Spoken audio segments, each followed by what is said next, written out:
The world seen through eyes that painted light, a different light, a light born from the marrow of the soul, a light that illuminated the unseen, the trembling of a blade of grass, the hidden heart of a sunflower, the lonely path of a cloud across the vast, indifferent sky. The world a canvas stretched taut by suffering, and on it colors erupting like prayers, like silent screams, like the promise of a dawn that might never break. He saw God not in cathedrals of stone, but in the humble curve of a potato, in the rough hands of a peasant, in the fierce, unyielding spirit that clung to life even in the face of despair. He saw God in the swirling dance of the stars, a chaotic symphony of creation, a cosmic ballet of birth and death, a reminder that even in destruction, beauty could be found, a terrible, magnificent beauty that both terrified and consoled. The wind whispers secrets through the wheat fields, secrets of sorrow, of longing, of a love that burned too brightly, consumed itself in its own intensity. The cypress trees reach towards the heavens like dark, imploring arms, their silent pleas lost in the immensity of the universe.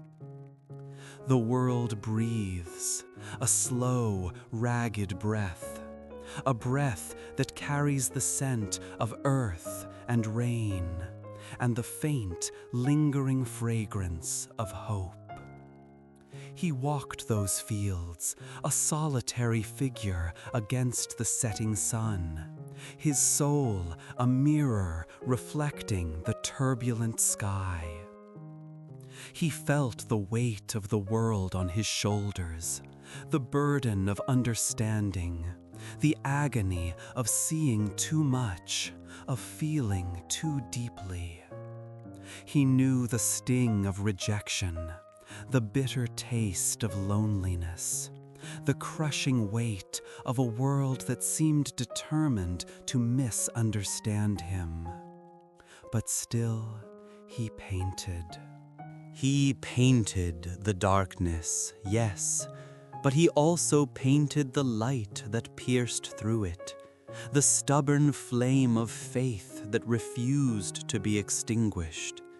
He painted the colors of his heart, the hues of his joy and his sorrow, the shades of his madness and his genius. He painted a world that was both broken and beautiful, a world that reflected the contradictions within himself. The sunflowers turned their faces towards the sun, following its journey across the sky, a silent testament to the enduring power of hope. They were his companions, his solace, his inspiration. He saw in them a reflection of his own soul, a striving towards the light, a yearning for something beyond the earthly realm. He heard the silence, the deep, resonant silence that filled the spaces between the stars, the silence that spoke of eternity, of the infinite potential that lay hidden within the heart of every living thing. He listened to the silence, and in it he found a connection to something larger than himself, a sense of belonging, a sense of peace. The night unfolds like a velvet curtain, revealing the constellations, the celestial tapestry woven with threads of light and darkness.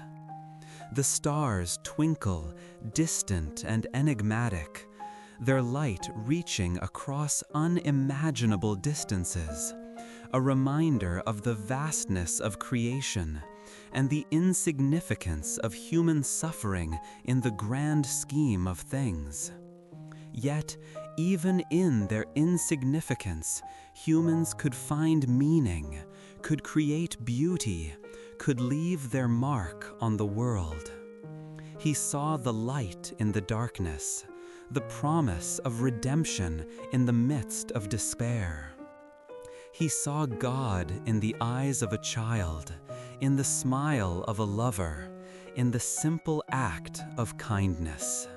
He saw God in the world, a world transformed by the power of his vision, a vision that saw beyond the surface, that penetrated to the very heart of existence, a vision that whispered, even in the deepest shadows, that beauty still remained, that hope still flickered, that love still endured.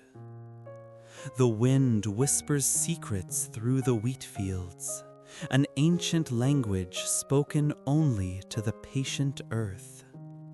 The cypress trees reach towards the heavens, dark flames against the twilight sky, yearning for a divine touch, a baptism of starlight. He walked those fields, a solitary figure against the vast expanse, his soul mirroring the turbulent sky above. He felt the weight of the world upon his shoulders, the burden of unfulfilled dreams, the ache of unanswered questions. But he also felt the lightness of being, the joy of creation, the thrill of capturing a fleeting moment of beauty and holding it forever on the canvas. He saw the colors dance before his eyes, vibrant and alive, swirling together in a symphony of light and shadow. He felt the texture of the paint beneath his fingers, the rough canvas yielding to his touch, transforming into a window into another world.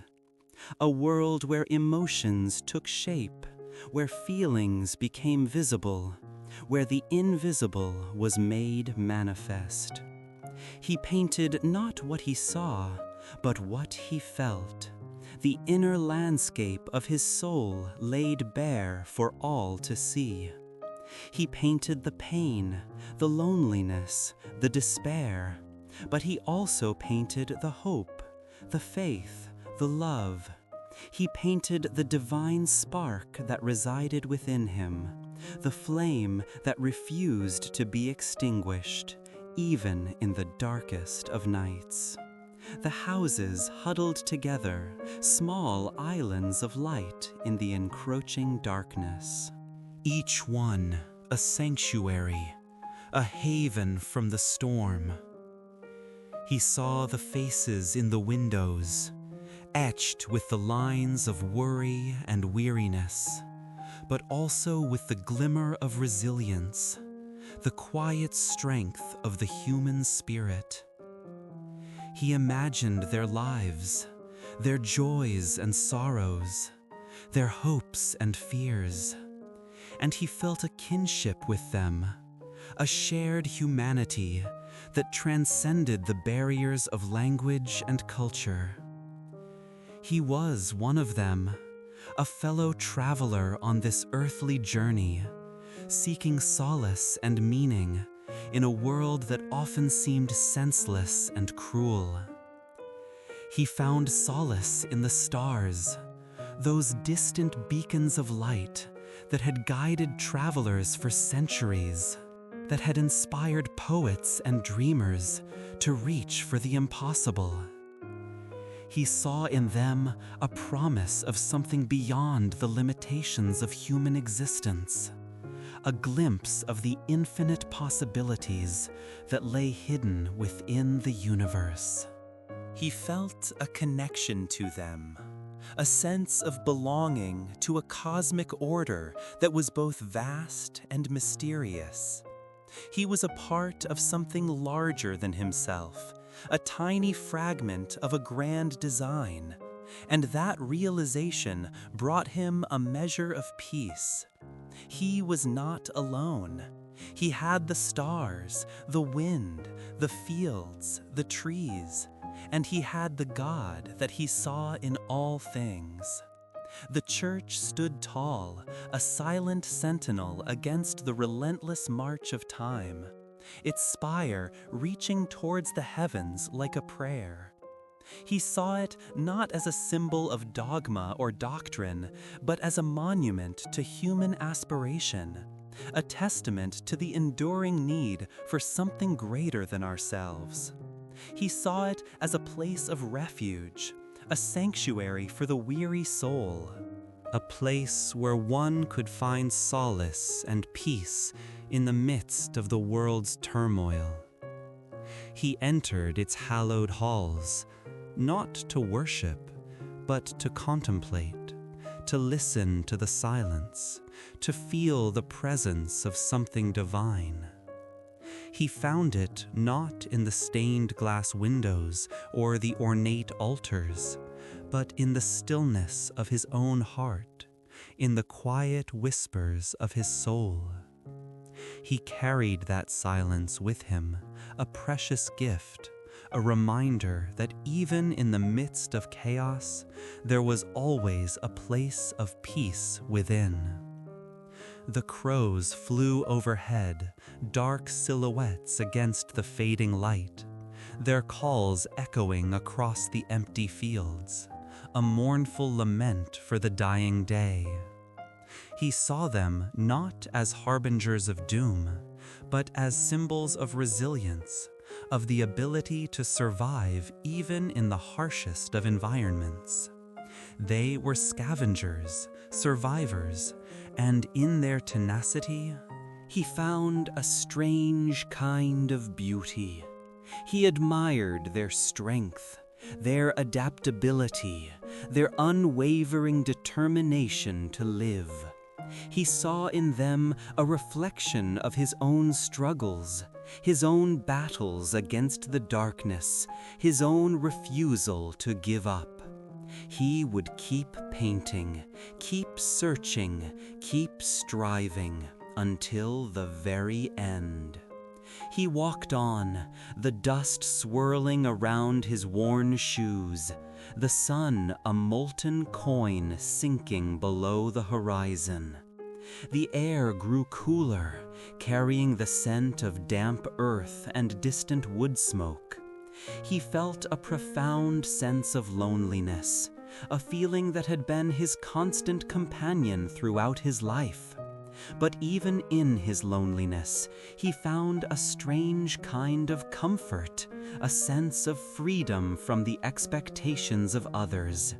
He was alone, but he was also free, free to paint, free to dream, free to be himself. And in that, he found a measure of peace. The olive trees stood gnarled and ancient, their silver leaves shimmering in the fading light, their branches twisted into strange and beautiful shapes. He saw them as symbols of endurance, of the ability to weather the storms of life, to stand strong even in the face of adversity. They had seen centuries come and go, witnessed countless joys and sorrows, and yet they remained, steadfast and unyielding. He admired their resilience, their quiet strength, their silent wisdom. He felt a kinship with them, a sense of shared experience, a mutual understanding of the pain and beauty of life. The rain began to fall, soft and gentle at first, then growing stronger, washing away the dust and grime of the day. He welcomed the rain, felt it cleansing his skin, washing away his worries and anxieties. He stood beneath a tree, listening to the rhythmic drumming of the rain on the leaves, feeling a sense of peace and tranquility. The rain was a gift, a blessing, a reminder of the beauty and power of nature. He closed his eyes, letting the rain wash over him, feeling renewed and refreshed. He saw the world anew, with eyes washed clean by the rain. The moon emerged from behind the clouds, casting a silvery glow over the landscape, transforming the familiar into something strange and magical. The fields shimmered, the trees sparkled, and the air was filled with a sense of mystery and enchantment. He felt a surge of joy, a feeling of wonder and awe. He saw God in the moonlight, in the beauty and mystery of the night. He felt connected to something larger than himself, a sense of belonging to the universe. He was no longer alone. He had the moon, the stars, the fields, the trees, and he had the God that he saw in all things. The path led him onward, winding through the fields, towards a distant light. He followed the light, drawn to it like a moth to a flame, hoping to find warmth and shelter. The light grew brighter as he approached, revealing a small cottage, its windows glowing with a warm, inviting light. He hesitated for a moment, unsure whether to knock, afraid of rejection, afraid of disturbing the peace. But the cold was seeping into his bones, and the loneliness was gnawing at his soul. He took a deep breath and knocked on the door. The door opened, revealing a woman with kind eyes and a gentle smile. She welcomed him in, offering him warmth and food and a place to rest. He was overwhelmed by her generosity, her kindness, her simple act of compassion. He felt a surge of gratitude, a feeling of hope. He saw God in her eyes, in her smile, in her outstretched hand. He sat by the fire, listening to the crackling of the flames, feeling the warmth spreading through his body. He looked around the room, noticing the simple furnishings, the worn rugs, the family portraits on the wall. He saw a life of quiet contentment, a life of simple pleasures, a life of love and connection. He felt a pang of longing, a yearning for something he had never known. He saw the beauty in the ordinary, the sacred in the mundane. The woman spoke to him, asking him about his life, his dreams, his fears. He told her everything, pouring out his heart, sharing his deepest secrets. She listened patiently, without judgment, offering him words of comfort and encouragement. He felt a weight lifting from his shoulders, a burden being eased from his soul. He saw God in her listening ear, in her compassionate heart, in her unwavering support. He was not alone anymore. He had found a friend, a confidant, a kindred spirit. He had found a place of peace, a sanctuary for his weary soul. The night deepened, the stars shone brighter, and the world seemed filled with a sense of hope and possibility. He closed his eyes, whispering a prayer of gratitude, thanking God for the beauty, the kindness, the love that he had found in the world.